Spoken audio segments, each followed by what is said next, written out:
하나님 우리에게 주신 말씀 우리 다 같이 봉독하도록 하겠습니다. 하나님 오늘 우리에게 주신 말씀은 이사야 45장 14절에서 19절 말씀입니다. 이사야 45장 14절에서 19절 말씀, 우리 저와 여러분이 우리 교독해서 오늘 말씀 봉독하도록 하겠습니다. 제가 먼저 오늘 말씀을 읽겠습니다. 여호와께서 이같이 말씀하시되 애굽의 소득과 굿수가 무역한 것과 스바의 장대한 남자들이 내게로 건너와서 내게 속할 것이요 그들이 너를 따를 것이라. 사슬에 베어 건너와서 내게 굴복하고 간구하기를 하나님이 과연 내게 계시고 그 외에는 다른 하나님이 없다 하리라 하시니라.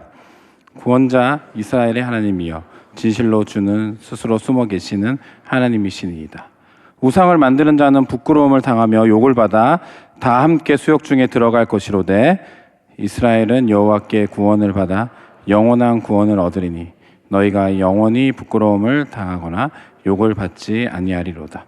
대저 여호와께서 이같이 말씀하시되 하늘을 창조하시니 그는 하나님이시니 그가 땅을 지으시고 그것을 만드셨으며 그것을 견고하게 하시되 혼돈하게 창조하지 아니하시고 사람이 거주하게 그것을 지으셨으니 나는 여호와라 나 외에 다른 이가 없느니라. 나는 감추어진 곳과 캄캄한 땅에서 말하지 아니하였으며 야곱 자손에게 너희가 나를 혼돈 중에서 찾으라고 이르지 아니하였노라. 나 여호와는 의를 말하고 정직한 것을 알리느니라. 아멘.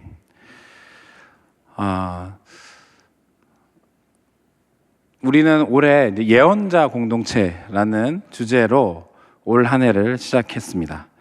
처음 이 주제를 제가 전에 들었을 때에 예언자 공동체는 과연 어떤 공동체인가라는 질문을 스스로에게 던져보았습니다. 결국 예언하는 사람들이 모여있는 예언자들이 모여있는 공동체일 텐데 그렇다면 예언자는 누구인가라는 생각을 했습니다. 우리가 예언자 하면 예언이라는 단어를 꼭 떠올리면 바로 우리 안에 생각나는 것들이 있죠. 점을 치듯이 무당처럼 미래를 예견하고 이런 것들을 우리가 생각할 수 있겠지만 성경이 말하는 예언은 그런 것을 이야기하지 않습니다. 결국 오늘 성경에서 이야기하는 예언자는 그런 미래를 보고 점치듯 맞추고 이런 것이 아니라 나에게 임한 하나님의 말씀을 선포하는 사람, 그 사람이 바로 예언자라고 성경은 말하고 있습니다. 그러니까 결국 예언자는 말씀을 선포하는 자들이니까 하나님께 말씀을 받는 자들이기도 한 것입니다. 예언자의 가장 중요한 조건 중에 하나가 뭐냐면 하나님께 말씀을 받아야 돼요. 나에게 임한 하나님의 말씀이 나를 통해서 선포하는 사람이 바로 예언자이기 때문에 예언자들에게는 하나님의 말씀을 받는 것이 필요하고 예언자는 하나님의 말씀을 끊임없이 받고 선포하는 자들인 겁니다. 그렇다면 여러분한테 사실 질문하고 싶습니다. 하나님의 말씀이 잘 들리십니까? 우리 묵상도 하고요. 큐티도 열심히 하죠.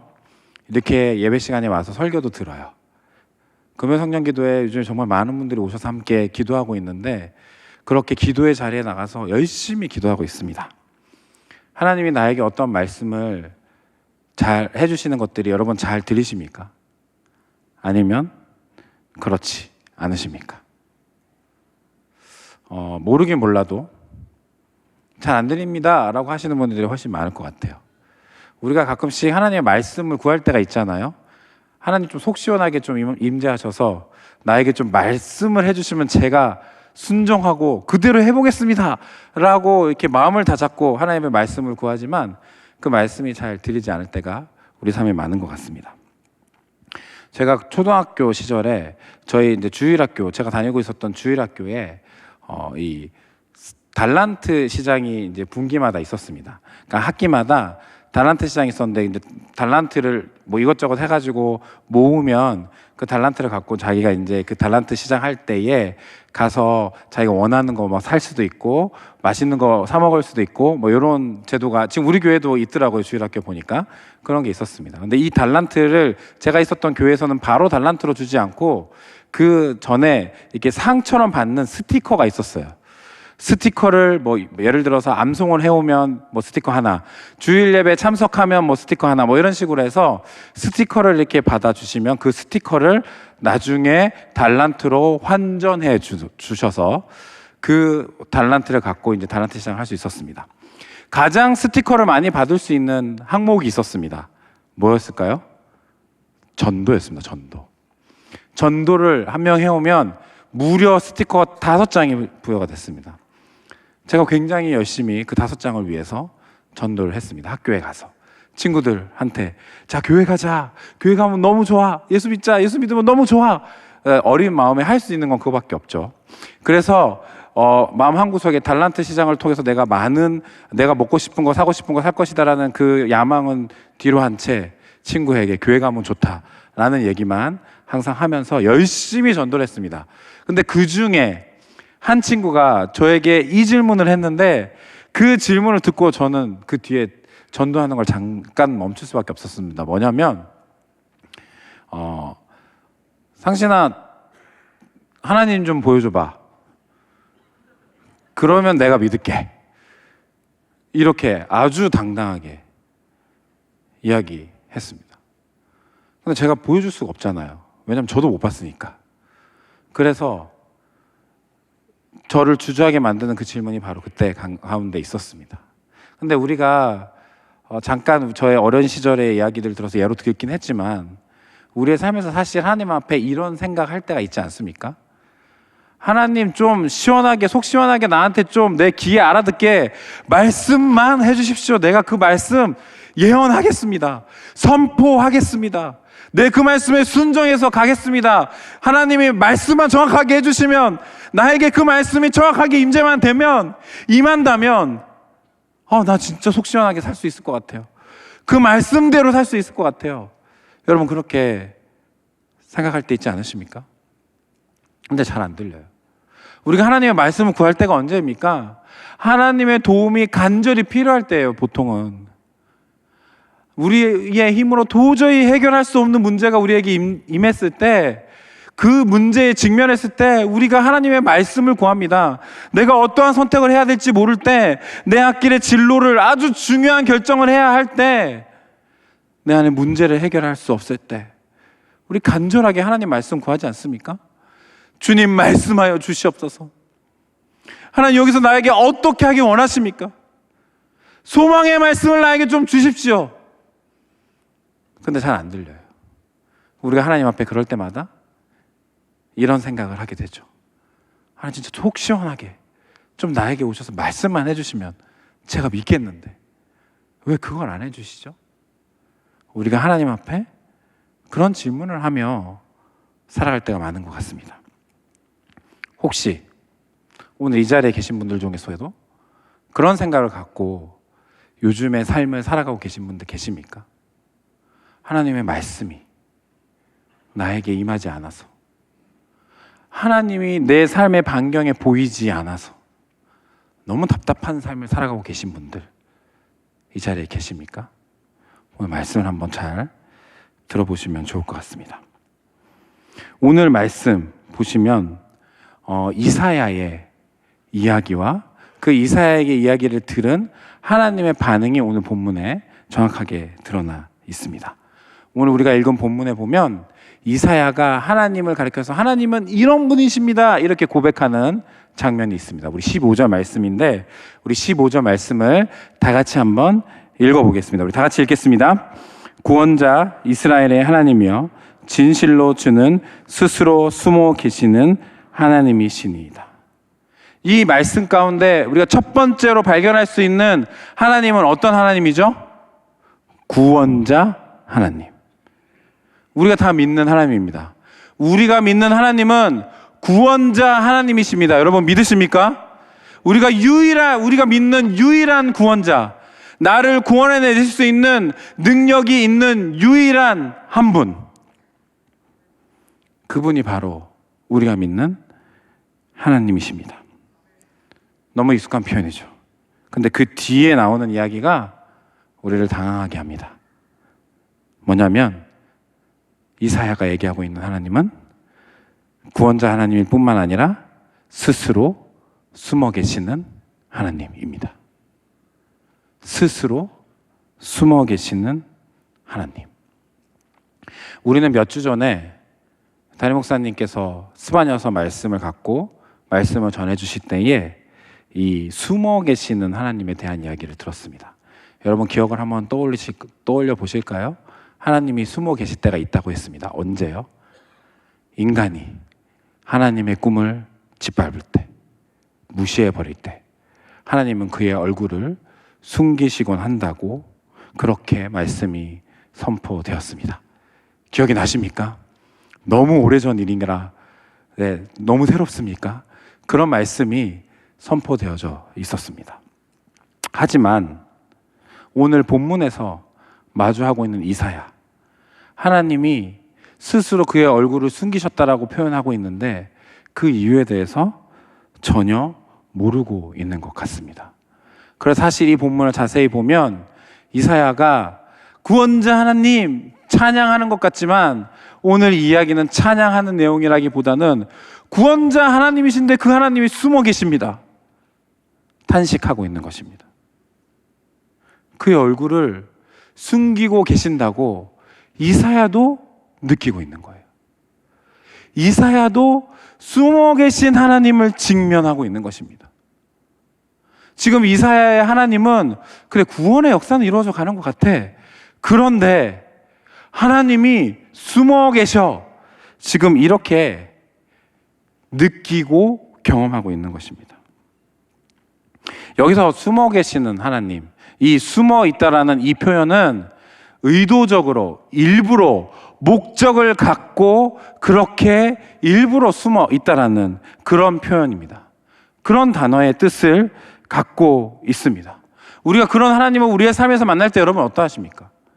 내가 아무리 불러도 하나님이 내 반경에 보이지 않고 내가 그 어떠한 순간에 보다 지금 하나님이 가장 필요한데 하나님의 얼굴을 보는 것이 가장 필요한데 그 하나님이 여러분의 삶에 보이지 않는다면 여러분 어떻게 하시겠어요? 이사야나 우리가 똑같이 하지 않겠습니까? 하나님은 숨어 계시는군요. 이렇게 고백하지 않을 수 없을 것입니다. 오늘 이사야도 아마 그런 느낌으로 하나님 앞에 그렇게 고백했던 것 같아요. 여러분 아시겠지만 이스라엘 백성들은 바벨론에 멸망하고 포로로 끌려갔습니다. 포로 생활을 했어요. 오랜 시간 동안에. 그러다가 페르시아, 바사라고 성경에는 돼 있는데 거기에 초대 왕이었던 고레스 왕에 의해서 다시 이제 예루살렘으로 귀환하게 되는 일들이 일어나게 됩니다. 그런데 이 구원의 과정들 속에 이스라엘 백성들이 멋지게 내세울 수 있는 것이 있습니까? 아무것도 없습니다. 고레스 왕이 하나님을 알고 있던 왕이었습니까? 아닙니다. 그냥 이방 나라 왕이었어요. 바사 그 페르시아를 강대국으로 만드는 아주 위대한 왕이기는 했지만 그 왕이 하나님을 알고 있었다? 전혀 그렇게 생각할 수 없습니다. 성경의 어느 구절에도 그런 내용들이 나오지 않습니다. 그런데 하나님이 굳이 하나님의 백성들을 어떻게 다시 회복시키시냐면 이방 왕의 손으로 그의 손에 의해서 하나님이 그를 사용하셔서 이스라엘 백성들을 회복시키시는 거예요. 이스라엘 백성들이 누구입니까? 하나님이 선택하신 하나님의 백성이에요. 하나님의 자녀라고 얘기했어요. 그들의 하나님이라고 하나님이 스스로 얘기했어요. 나는 너희를 그 애굽 땅에서 이끌어낸 너의 하나님 여호와다. 하나님 이스라엘 백성들이 그렇게 말씀하시면서 언약을 맺으셨잖아요. 이스라엘 백성들 그런 백성입니다. 그런데 이방 나라의 손에 허무하게 멸망하게 만드시고 포로로 끌려가게 하시고 그걸로도 모자라서 너무나 비참하게 이방 나라의 그 왕의 손에 의하여 구원의 역사를 일으켜 가시는 것을 이사야가 보니 이렇게 고백할 수밖에 없는 거죠. 구원자 하나님 숨어 계시네요. 하나님 어떻게 이렇게 하실 수 있습니까? 구원의 역사를 이루어 가신다면서요. 하나님, 내가 하나님의 백성이라면서요. 그런데 이렇게밖에 안 되나요? 우리가 하나님의 백성이고 하나님의 손에 의해서 그 백성이 하나님 앞에 잘못했기 때문에 벌을 받을 수 있으나 그것이 회복되어지는 과정이 어떠해야 합니까? 우리의 상식 속에 어떠해야 하죠? 우리의 생각 속에 기본적으로 어떻게 생각할 수밖에 없죠? 우리가 강해져야죠. 그리고 우리를 괴롭히고 우리를 포로로 끌고 갔던 그 바벨론 정도는 우리의 손으로 무너뜨려야죠. 그리고 우리가 개선 장군처럼 회복해서 당당하게 예루살렘에 다시 입성해야죠. 그게 맞는 거 아닙니까? 그게 하나님의 백성으로서 좀 모양이 사는 거 아닙니까? 그 정도는 돼야지 우리가 하나님의 백성이라 할 수 있는 거 아닙니까? 그 정도는 돼야 온 땅을 다스리시는 구원자, 능력의 하나님의 백성이라 할 수 있지 않겠습니까? 그런데 하나님은 그렇게 하지 않으십니다. 너무나 비참하게 이방 왕의 손에서 아무 힘도 없는 채로 그냥 조서 하나에 의해서 자기 마음대로 할 수도 없어요. 그냥 그 조서에 따라서 자기 나라로 다시 돌아오게 되는 그 구원의 방법을 하나님께서 이사야에게 보여주고 계시는 것입니다. 그렇기 때문에 이사야가 이렇게 생각하는 거죠. 아니, 왜 우리의 상식대로 하나님은 일하지 않으십니까? 아니, 왜 하나님은 당연한 방법을 놔두시고 그런 능력도 있으시면서 제가 전혀 이해할 수 없는 방법으로 하나님이 일들이 이렇게 진행해 나가십니까? 이해할 수 없는 거예요. 내가 믿는 하나님이 이 정도밖에 안 되는 하나님인가요? 내가 믿는 하나님이 이렇게 일부러 그의 백성에게서 얼굴을 숨기시는 그런 하나님이십니까? 탄식하고 있는 것입니다. 왜 이사야의 모습에 이렇게 숨어 계신 하나님 앞에 이렇게 하나님, 왜 하나님은 숨어 계십니까? 이렇게 하는 탄식 앞에 이제 하나님이 대답하십니다. 그 대답이 18절과 19절의 말씀입니다. 우리 방금 읽었지만 우리 18절과 19절 말씀, 우리 하나님 말씀인데 우리 다 같이 한번 읽어보도록 하겠습니다. 18절과 19절 말씀 다 같이 읽겠습니다. 대저 여호와께서 이같이 말씀하시되 하늘을 창조하시니 그는 하나님이시니 그가 땅을 지으시고 그것을 만드셨으며 그것을 견고하게 하시되 혼돈하게 창조하지 아니하시고 사람이 거주하게 그것을 지으셨으니 나는 여호와라. 나 외에 다른 이가 없느니라. 나는 감추어진 곳과 캄캄한 땅에서 말하지 아니하였으며 야곱 자손에게 너희가 나를 혼돈 중에서 찾으라고 이르지 아니하였노라. 나 여호와는 의를 말하고 정직한 것을 알리느니라. 아멘. 오늘 말씀 좀 시적으로 기록되어 있기도 하고 조금 길기도 해서 이게 무슨 내용이지? 이렇게 여러분 좀 생각하실 수 있을 것 같습니다. 조금 이해하기 쉽게 요약하면 이렇게 됩니다. 나는 온 땅을 창조했고 다스리고 있다. 나는 숨었던 적이 없고 너희들이 나를 발견하기를 바랬다. 나는 항상 선하다. 내가 옳다. 이렇게 얘기하고 계시는 거예요. 이사야의 하나님은 숨은 적이 없다고 말씀하고 계십니다. 이사야는 하나님이 왜 숨어 계십니까? 라고 물어봤는데 그렇게 탄식하며 하나님 앞에 나아갔는데 이사야의 그 응답을 들으시고 그 말씀을 들으시고 하나님이 보여주신 하나님의 말씀은 무엇이냐면 나는 숨은 적이 없어. 나는 온 땅을 창조했고 지금도 다스리고 있어. 내가 너희가 나를 발견하기를 원했어. 이렇게 이야기하고 계시는 거예요. 여러분 항상 하나님이 선하시고 옳으세요. 이 사실을 믿으십니까? 하나님은 모든 것이 하나님의 뜻대로 진행이 된다면 그것이 맞는 것입니다. 그것이 혹 우리의 생각과 다르다 할지라도 하나님의 그 기쁘신 뜻이 맞는 것입니다. 여러분 이 사실을 믿으십니까? 하나님 지금 그 얘기를 하고 계시는 거예요. 나는 항상 선하다. 내가 옳다. 나는 숨었던 적이 없고 너희가 나를 발견하기 원하는 그곳에 내가 있었던 거야. 지금 이렇게 얘기하고 계시는 거예요.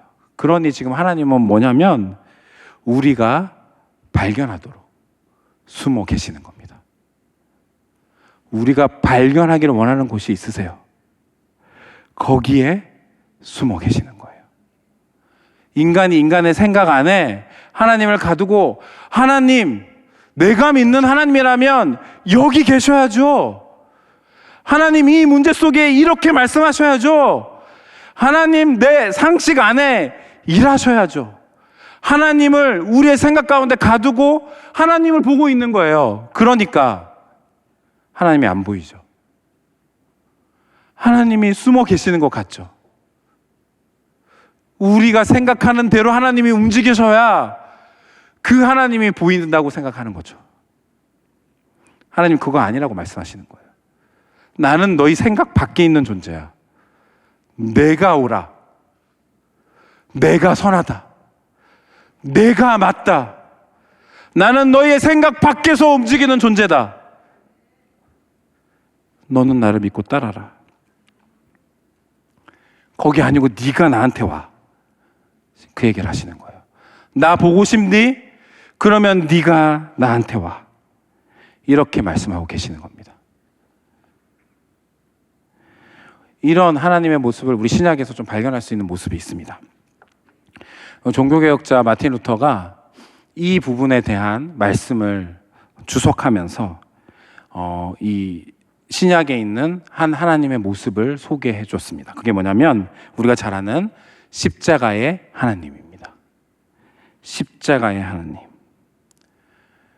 여러분, 당시에 사람들이, 지금은 우리에게 십자가가 구원자의 모습이라는 것이 너무 익숙하지만 당시에 사람들에게 메시아의 모습은 절대로 십자가를 질 수 없습니다. 왕처럼 나타나야 돼요. 만군을 다스리는 존재로 나타나야 됩니다. 능력이 있고 힘이 있어야 해요. 그의 말 하나에 온 땅이 떠는 그런 모습이 보여야 해요. 그게 상식적인 메시아의 모습입니다. 그게 상식적인 그리스도의 모습이에요. 구원자의 모습입니다.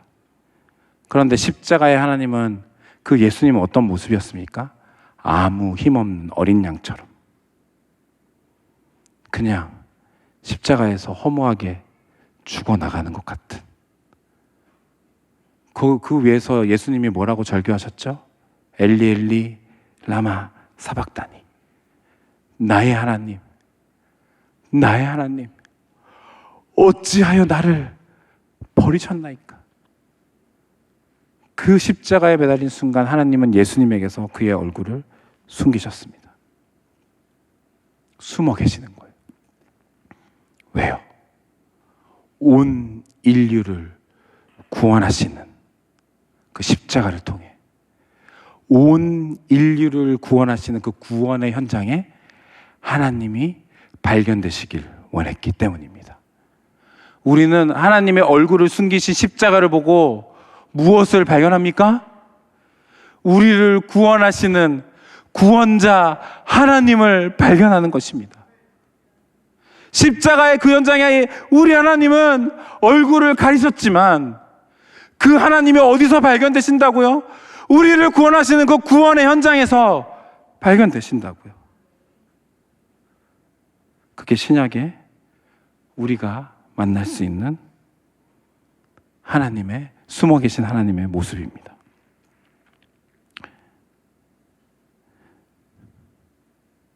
우리가 이 하나님을 발견하고 이해할 수만 있다면 그 하나님 믿음으로 믿음의 발걸음을 뗄 수 있어요. 갈 수 있는 거예요. 그러니 예언자들이요, 우리가 어떤 질문을 해야 할까요? 하나님 숨어 계십니다. 왜요?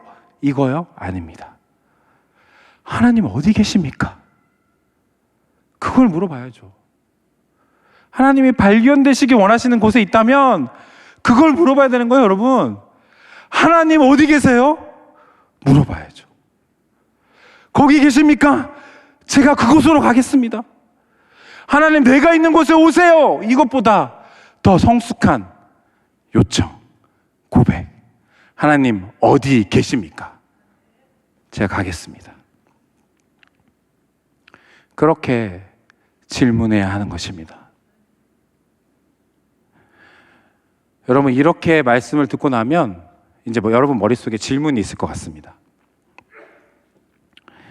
그러면 하나님을 어디 계신다고 묻는 게 어떻게 하는 거예요? 그게 뭐예요? 이렇게 물어보실 것 같아요. 그럼 어떻게 하면 하나님을 물어보는 거예요? 하나님 어디 계세요? 이렇게 물어보면 하나님 바로 대답해 주시나요? 뭐죠? 이렇게 질문하실 수 있을 것 같아요. 제가 그래서 저희 부모님 이야기를 잠깐 소개해드리면 좋겠다는 생각이 있었어요. 근데 제가 이게 보통 설교를 하면 저희 부모님이 이게 또 설교가 유튜브에 올라가잖아요. 그래서 부모님 챙겨보시고 하기 때문에 제가 부모님 얘기나 가족 얘기 사실 잘 안 하는 편입니다. 잘 안 하는 편인데 오늘은 부득불 좀 소개를 해드리는 게 여러분에게 이해에 도움이 될 것 같다는 생각이 있었습니다. 저희 부모님은 부산에서 신앙생활을 쭉 하셨어요. 저도 부산에서 태어나긴 했지만 저희 집은 그리고 4대째 신앙이 내려오고 있는 신앙의 가정입니다. 저희 집에 명절 때 이렇게 요즘 같은 명절 때 집안 사람들이 모이게 되면 보통은 뭐 제사도 지내고 이렇게 하지만 저희 집은 절대 그런 일이 친가든 외가든 없습니다. 오히려 모여서 찬양하고 찬송가 1장부터 끝까지 막 찬양 한번 해보자 막 하면서 그렇게 하는 그런 집입니다. 어마어마한 집이죠. 그런데 저희 부모님이 결혼하기 전에 청년 시절에 이분들이 하셨던 게 있어요. 배우셨던 게 뭐냐면 그 성서윤희원에 지금 이제 돌아가셨지만 윤종하 장로님이라는 분이 계십니다. 총무님으로 계셨는데 이분에게서 큐티 훈련을 받으신 거예요. 큐티 훈련을 받으셔서 그 말씀 묵상이 얼마나 좋은지 이거를 다 이렇게 깨닫고 계셨던 분인 거예요. 그래서 그런 두 분이 이제 청년 때 이미 자기 청년부 안에서 막 이 큐티 운동을 일으키려고 엄청 막 이렇게 노력하시고 그랬어요. 근데 그 옛날에는요, 한국 교회 안에 큐티는 이단이라는 설이 있었습니다. 여러분 너무 까마득한 옛날이라고 생각하시겠지만 아직 신학교육을 받지 못한 평신도가 어떻게 말씀 묵상을 할 수 있습니까? 막 그러면서 이렇게 하시는 경우들이 있었어요. 그래서 그 교회 지도를 받을 때는 또 가만히 계셨다가도 개인적으로라도 말씀을 계속해서 묵상하시면서 하나님의 은혜를 누렸던 분이 저희 부모님입니다. 그러니까 이 두 분이 결혼하셨으니 자녀 교육을 어떻게 하셨을까요? 아주 철저하게 하셨습니다. 저희 집은 가정예배 드릴 때 제가 글씨를 읽기 시작할 때부터 성경책을 던져주셨어요. 그리고 그 매일 성경에 매일매일 그 본문이 있잖아요. 그거를 읽게 하셨어요. 여러분 옛날 성경 혹시 아시나요? 세로로 읽기. 그 중간중간 한자가 섞여 있는 성경도 있어요. 근데 그걸 그냥 감으로 때려서 읽어야 돼요. 그거를 읽고 보통 가정예배 여러분 어떻게 합니까? 가정예배 하면 딱 해서 그 다음에 아버지나 어머니가 말씀을 나눠주시잖아요. 설교를 하시고 찬송가 부르고 예수님 이름으로 기도합니다. 아멘 하면 가정예배가 끝나는 거잖아요. 얼마나 은혜로워요. 저희 집은 절대 그렇게 끝나지 않았습니다. 말씀 묵상을 시켰어요. 네, 제가 말씀을 보고 오늘 이 본문에 나타난 하나님은 어떤 하나님입니까? 오늘 나에게 주시는 이 말씀의 교훈은 무엇입니까? 그래서 어떻게 적용합니까? 이거를 시키셨어요. 그거를 얘기해서 말씀 묵상 나눔을 해야 끝나는 거예요. 그렇게 해서 가정예배가 끝나는. 그리고 그냥 기도 한 분만 하시면 참 좋은데 자, 오늘 말씀 묵상한 거 한마디씩 돌아가면서 한마디로 기도하고 끝냅시다. 이렇게 하면 돌아가면서 기도 한마디씩 하고 그리고 비로소 기나긴 그 가정예배가 끝났던 그런 곳입니다. 그런 가정에서 제가 쭉쭉쭉 자랐어요. 근데 저희 부모님 정말 신앙생활 열심히 하시고 그리고 제가 너무너무 존경하는 모습으로 아직도 계시는데 근데 제가 이제 고등학교에 들어가고 나중에 대학을 입학하게 되고 하는 그 과정들 속에 저희 집에 너무너무 힘든 일이 닥쳤습니다. 뭐냐면 아버지의 사업이 실패한 거예요. 아버지의 사업이 실패해서 집이 방 3칸짜리가 2칸이 되고 1칸이 되고 단칸방이 되고 막 옥탑방 같은 데 살게 되고 막 그런 일들이 우리 집에 닥쳐오기 시작했습니다. 부부 관계가 너무너무 좋았거든요. 저희 부모님이요. 두 분이 성격은 진짜 안 맞으시는데 너무너무 좋았습니다. 제가 너무 두 분 정말 사랑하는 관계구나 이렇게 느낄 정도로 너무 좋았지만 하루가 멀다 하고 싸우기 시작하셨어요. 맨날 싸우는 거예요. 나중에는 저러다간 이혼하겠다는 생각이 들 정도로 그렇게 싸웠습니다.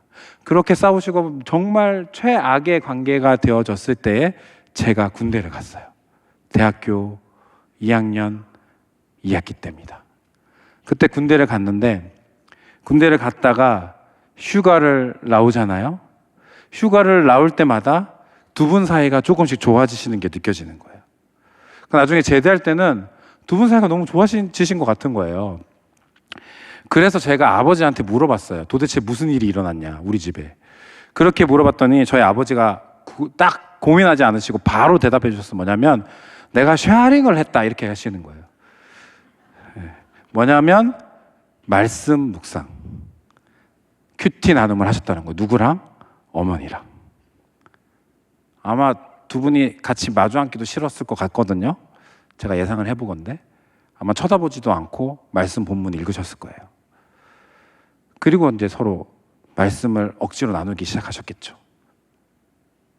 그러면서 두 분의 관계가 회복되신 거예요. 저는 저희 집에 하나님이 얼굴을 가리셨다라고 느꼈던 순간이 그때였어요. 아니 어떻게 우리 집에 이런 일이 닥치지?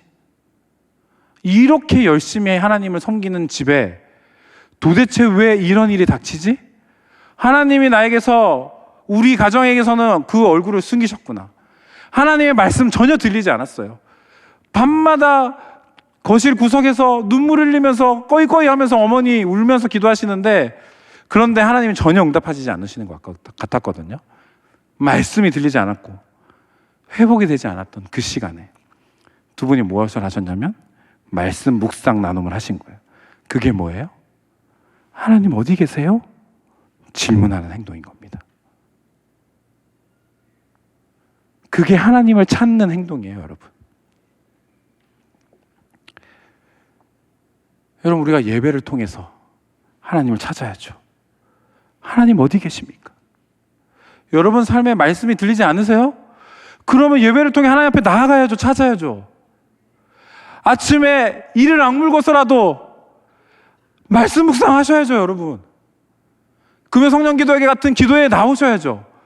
기도의 자리에 나와서 하나님 어디 계십니까? 물어봐야죠. 예언자들이요. 우리는 이 질문을 반드시 해야 합니다. 하나님 어디 계십니까? 여러분 지금 하나님께서 그 얼굴을 숨기실 것 같을 때 하나님 찾을 마음조차 들지 않는다는 것 사실 잘 이해합니다. 그럼에도 불구하고 여러분 하나님께 질문하십시오. 하나님 어디 계십니까? 또 기도, 또 예배, 또 말씀 묵상 이런 거 얘기하십니까? 또 뻔한 이야기 하시네요? 이렇게 여러분 질문하시겠습니까? 요즘에 시국이 어려워서 그런지 기도만 해서 무슨 소용이 있습니까? 예배한다고 그게 무슨 소용이 있습니까? 이렇게 하는 사람들이 많아지기 시작했어요. 너무 답답하고 속상해요. 여러분 그렇게 생각하세요? 기도만 하면 아무 소용 없습니까? 여러분 예배 드리면 아무 소용 없어요? 여러분 말씀 묵상하면 아무 소용 없습니까? 우리가 그 시간을 통하여 하나님 어디 계십니까? 물을 때에 우리가 어디로 가야 할지 하나님 말씀해 주시는 거 아니겠습니까? 누구야 나 여기 있어. 여기로 오면 돼. 우리가 움직일 수 있는 원동력이, 우리가 살아갈 수 있는 원동력이 바로 그 질문에서 나오는 것입니다. 기도하고 예배하고 묵상하고 찬양하기 시작할 때 여러분 주님 앞에 질문하시기 바랍니다. 하나님 그럼 우리에게 말씀하십니다. 나는 숨은 것이 아니라 다른 곳에 있는 것이다. 다시요. 나는 숨은 것이 아니라 다른 곳에 있는 것이다. 예언자들이여 그러니 물읍시다. 질문을 던져봅시다. 하나님 어디 계십니까? 그곳으로 가겠습니다. 오늘도 그 하나님을 여러분 다 같이 구하고 찾고 질문하며 승리의 삶을 살아가시는 저와 여러분이 되시길 주님의 이름으로 축복합니다.